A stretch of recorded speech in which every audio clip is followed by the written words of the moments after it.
Jerry a tourné son pick-up pour qu'il soit déjà orienté vers le chemin, prêt à filer au cas où, puis a coupé le moteur.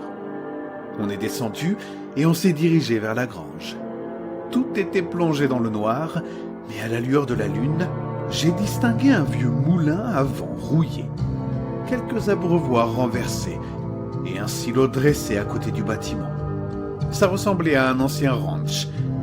Mais où étaient passés les animaux? La seule façon de le savoir, c'était d'entrer. Les petites portes latérales étaient toutes verrouillées. On s'est alors dirigé vers les immenses doubles battants à l'avant. Et à notre surprise, ils se sont ouverts sans résistance. À l'intérieur, une faible lueur nous a immédiatement frappés. Plusieurs bougies brûlaient, posées un peu partout. Jerry avait emmené une lampe de poche, mais il a préféré ne pas l'allumer, de peur qu'un propriétaire armé remarque notre présence. Mais même avec les chandelles, impossible de distinguer grand-chose. Une boule m'est montée au ventre. Tout en moi criait qu'il fallait partir. Jerry a finalement allumé sa lampe.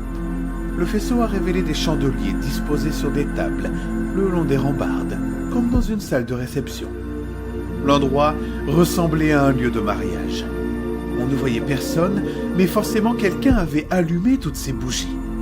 Et puis, au centre,